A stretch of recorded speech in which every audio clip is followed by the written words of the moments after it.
Establishing an environmental and social risk management system, or ESMS, is the best way for a bank to integrate its sustainability principles into its business practices.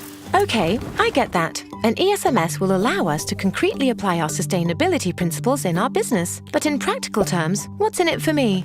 Well, an ESMS brings numerous benefits. The first one is to improve the risk profile of your credit portfolio.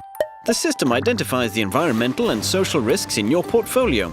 Knowing these risks enables you to manage and ultimately to reduce them. This aspect is indeed very important. Besides, apparently having an ESMS could help us access international funding. That for sure would be another very important benefit. Absolutely. The Global Environment Facility or the Green Climate Fund, for example. Well, if having an ESMS allows me to reduce my risks while gaining access to new capital, I'm convinced. But now, how can I make my colleagues feel the same way? Let's try together. We can take their concerns one by one. If the system is well designed and adapted to your bank, its setup won't require incredibly demanding efforts. You're right. My colleagues and we have some concerns. First, you see, we don't think our portfolio is very risky from an environmental and social point of view. That's quite possible, but the system, by classifying the risks, will help you distinguish those among your clients who require some additional support in terms of management of environmental and social risks.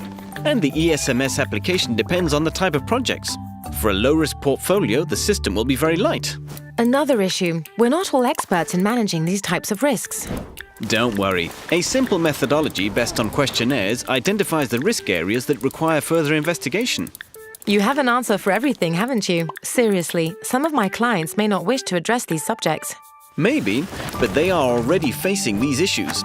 Companies that haven't yet addressed the matters of environmental and social risks will be made more aware thanks to you. You will also be able to support the ones who are already convinced through new funding opportunities. As for those who do not want to hear about it, this will show immediately the quality of their commitments and practices. Indeed. But our bank is legitimate to handle these issues. Honestly, who better than you can support your customers on these aspects? Moreover, it's your responsibility to protect their interests, right? In the end, it's financial risks we're talking about.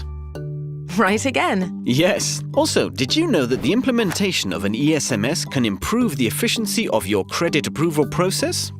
Really? How? By systemizing the loan's eligibility criteria and conditions and the risk analysis procedures, by improving transparency and the gathering of information, you will eventually shorten the credit approval process while still enhancing the quality of the risk assessments.